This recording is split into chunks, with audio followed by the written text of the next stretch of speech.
Welcome to the Horses and Holy Moments podcast.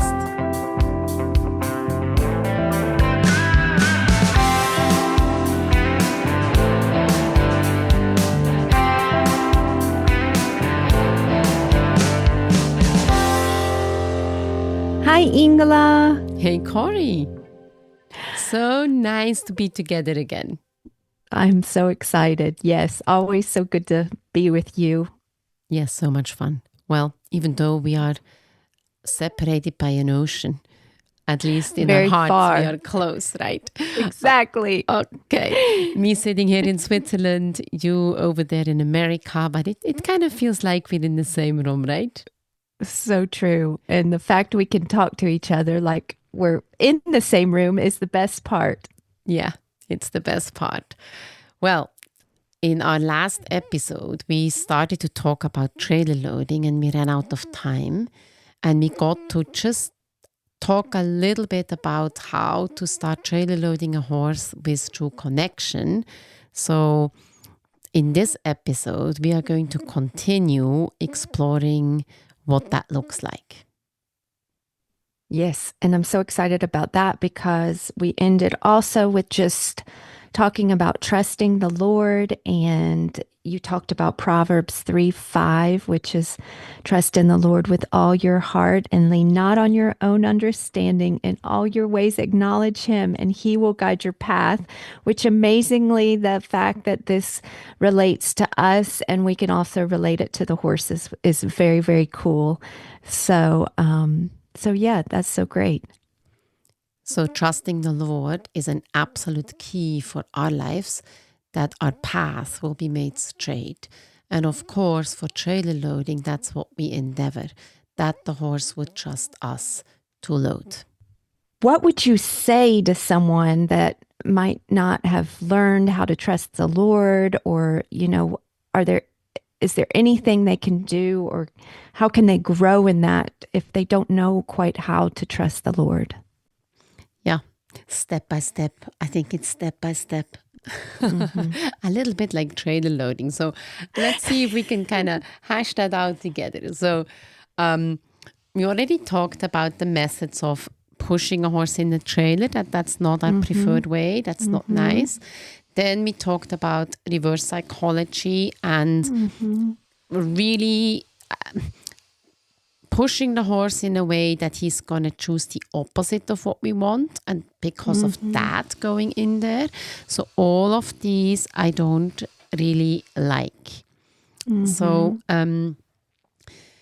then the true connection way would be, we first build the relationship to a place where my horse chooses me as the lead. He trusts me.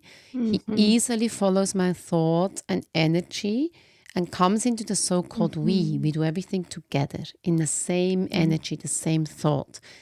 That we do this away from the trailer. And then we go to the trailer. And then I'm basically helping my horse with the step-by-step on gaining trust. Yeah. Now, the method we first talked about, getting the horse confident and happy to go into a trailer. So that means his confidence is actually in a way in himself and in the trailer. Right. Okay. I would like something else. I would like his confidence and his trust to be in me. Yeah. And through that and because of that, be okay with the trailer and confident and happy about the trailer. The same way. Okay, Corrie, think about it. Let's say you feel called to go to an African country where there is currently war. Well, you cannot be confident and comfortable in that place because you are literally going to a dangerous place. Right. Right? Right. So you would need to explore that place and keep reading the newspapers to see if the war is over. And then you go, now it's safe. Especially if I just stay at the airport hotel, right? And then you check out with your own mind, your own knowledge, your own understanding, Where am I safe? Can I go here? Can I go there? What is going to happen? And you become responsible for your life and your safety. Mm-hmm. Well, the other place is, if the Lord sends you to Africa and you trust Him with your life, if He said to you that you will return because He sent you on an assignment, and you know you have another assignment after that, which requires you to return, meaning you can now go into a war zone, trusting that He will keep you safe. And you're going into a deep, dark place, into the unknown. You don't know exactly what's going to happen, but you know you're safe because He said so and He's with you. And He will protect you. So through that, when you go to that war-torn place, you might actually feel quite safe there. You might not feel scared. You might be totally okay because your confidence is in the Lord. Your trust is in the Lord and His ability to protect you, keep you safe, and return you. Now, that's what I like with the horse. So eventually, if you go to a place like that with God 200 times, it doesn't have to be a literal war. I mean, it can be anybody sent you. Maybe we feel insecure about going to speak to a people group. Maybe we don't feel okay about going to a competition. Maybe we feel nervous about doing a demonstration or taking our horse to a clinic because we don't know how we're going to measure up. And is it going to work out okay? Is our horse going to be stressed? Can we handle it? These are all fears. Right. So maybe when we step out to do those things, right, if we trust in our own self, we're still nervous. If we trust in the Lord, it's an entirely different ballgame. So as you go where you're sent, you're going to feel confident and grow in comfortableness and happiness in that place, even though at first it was maybe scary. Now, that is what I would like to do when I load a horse with the true connection principles. So let's say we've established a relationship and now we are going to go to the trailer. Okay? Okay. The first thing I do is I take the horse and I follow the moving trailer. I have someone drive it and I follow it. You did that with me, right? Didn't you drive the car and I drove the trailer and truck. How good. And he did that because we were filming a trailer loading course, right? Exactly. Yes. So you have first-hand experience. How wonderful. Okay. Then the next thing I would do, once a trailer is stationary somewhere, I would lead my horse to the trailer. And the very moment the horse stops, puts the ears and the eyes on the trailer, it now means the horse has taken his attention away from me onto the trailer. That means there is a concern or a level of insecurity. The sympathetic nervous system got activated. I pause. I also look at the trailer. I show him that I've seen it. Then I'm taking the horse to another place, a better place, somewhere else to graze.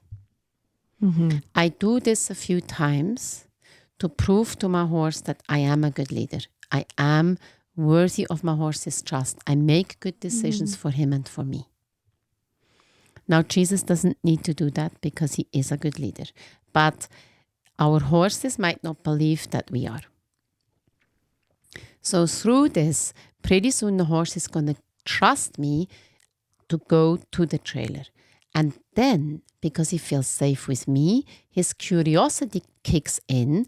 And then I work with the curiosity of the horse. I let him explore it, sniff it, paw it, touch it, all of those things. I love that. And then what do you do after that? So after that, I would see if I could ask the horse to walk, for example, between me and the ramp and disengage.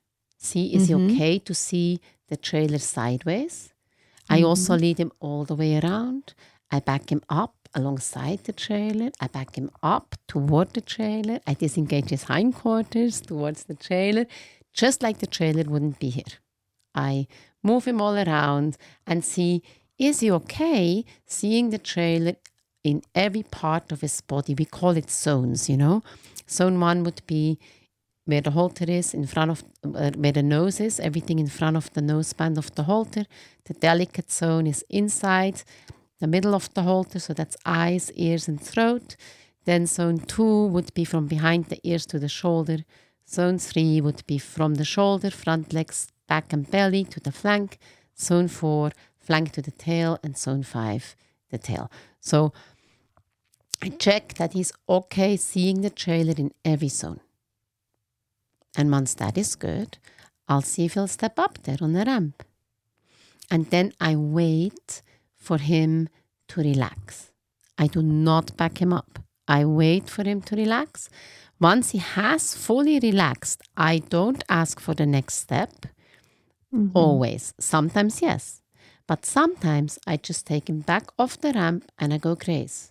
It's not backward and immediately forward. It's not when you go back there, it's uncomfortable. Only forward is comfortable. I'm saying, can you stay in communication with me? Can you keep your heart fixed on me? Can you have your eyes and your ears on me? Can you listen to my thought and energy? And then we go one step on the ramp. Great. And we pretend the ramp is not even there. One step off the ramp. Also great. 5 steps backward. Fantastic. Walk away to the forest, also great. Come back, 2 steps on the ramp, stop. 1 step off the ramp, 3 steps on the ramp, pause. 1 step back, 1 step forwards, 1 step back, 1 step forwards. 2 steps back, 2 steps forwards, 3 steps back, 1 step forward. Random. I'm just checking. Can my horse take 1 step, 2 steps, 3 steps, 4 steps? Can he take 1 back, 5 back? Can we go somewhere else? Can we come back? Does my horse feel exactly the same away from the trailer, like by the trailer or on the ramp? And then basically I load him like that step by step. And if he gets scared, let's say he steps up there and he puts the first foot in the trailer and it makes a noise and he's now got his head and neck already in and it's rattling, and he shoots out and he goes backward. I let him. And then I just rest him out there and we continue. So if he goes in and backs out, I don't back him out faster and I definitely don't immediately send him in again. I basically want to go forwards and backward like the trailer is not there. That's key for me.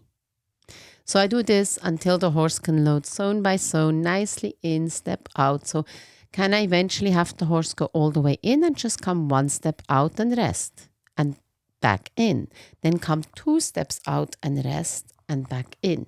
Once that is good, I shake the trailer, I rattle it, I jump on the ramp, I pretend to put the butt bar up, I swing it so he gets used to the movement and the swinging. And then once I can put the butt bar up, I make sure he's able to step forwards off it. And then I do the same as the ramp. I lower it, I put it up and down. And all the while, I unload the horse and I load the horse and I unload the horse. And I make sure he can go in there and stand still in there at least 2 minutes completely relaxed before I try to close anything. And then I close everything, and then I open everything, and I close it again and open again, and I take him all the way out, and I load him again, and so on, and so on, and so on. I might load him 50 times and go nowhere. And then I might drive 2 yards and stop and unload, and load, and drive 2 yards and stop and unload. So the horse gets completely happy because he trusts me. Does that make sense? Oh my goodness, yes. And I just love how you break it all down and how it's not about the trailer. The trailer's not even there. Yes, I just love it. And of course, I've been through it. So I really love it because it's helped me with my horses. And just, I struggled with one of the things I've struggled with is staying calm during trailer loading because often you do feel pressure. You have to be somewhere. And for me personally, fear could come up like, oh no, they're not going to get on, or if they don't get on. But I have been playing with it for a while now and just have seen the difference in my horses and been able to address some of my, like we always talk about, heart issues as well. But yeah, I love that. Would you have anything? And I also, just to say this, love about us in the parallel with the Lord. And, when we can't see in front of us, that He's still there and guiding us. So, would Yeah. you have any, like, if people do have difficulty with what I was saying about how we can find more relaxation in ourselves when, it's just one of those things where you just want them to get on sometimes. And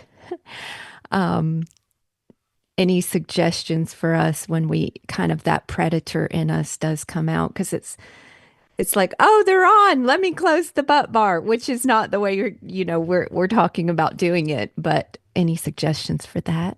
Sure. So, first of all, I would suggest not to trailer load when you actually need to go anywhere, but to make that like part of your training, that you set some days aside where okay, for the next 3 to 7 days, I have time every single day to progress with my trailer loading. I can go at my horse's speed, because anytime we feel rushed or hurried, that actually is already worry. We are already in a place of a little bit of fearfulness. Otherwise, we wouldn't be stressed. We're stressed we're going to be late. We're stressed it's not going to work out. And then we're not at peace. And the horse must be able to feel love, peace, joy coming from us. He needs to feel we're totally secure so he can trust in us.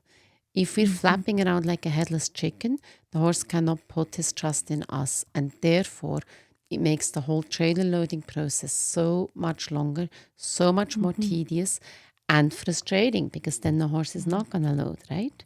And then we don't know what to do, etc.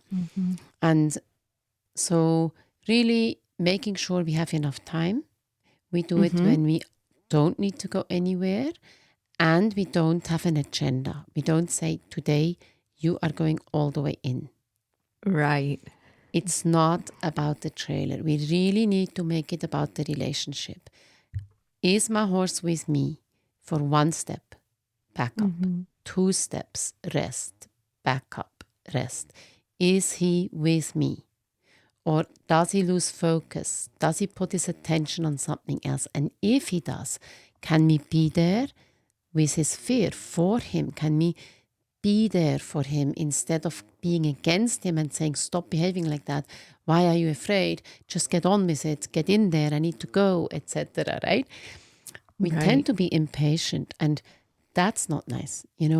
If you look at what Jesus is like toward us, I believe our aim is to be like Jesus to the horse. So, how it says in Psalm 56:3, when I am afraid, I put my trust in you, in the Lord. It means sometimes we are afraid. Then we choose to put our trust in him. Why? Because he can be trusted. So our horse cannot put his trust in us if we cannot be trusted. If we start yelling and yanking and spanking with the stick and get all frustrated, when he's afraid, how can he put his trust in us? It's impossible, right? Right. So for us, ourselves, in 1 Peter 5:7, it says, cast all your anxiety on him because he cares for you. So for us to settle down and relax, we need to throw all our burdens, all our fear, all our anxieties on him. Why? Because we know that he cares for us. So we need to believe and know that God loves us. He cares for us very, very much so. And also that he is with us, because in Isaiah 41:10 it says, so do not fear, for I am with you. Do not be dismayed, for I am your God. I will strengthen you and help you. I'll uphold you with my righteous right hand. So his promise is that he will strengthen us and he will help us. That includes trailer loading. The Lord is going to help us load the horse. It doesn't exclude the things we do with the horses, right? So for me, even what it says in Psalm 91:2, I will say of the Lord, he is my refuge and my fortress, my God in whom I trust. So what do I literally do? I pray. I pray all the time. I pray every time before I work with a horse, every time before I teach horsemanship, I always pray. Yeah?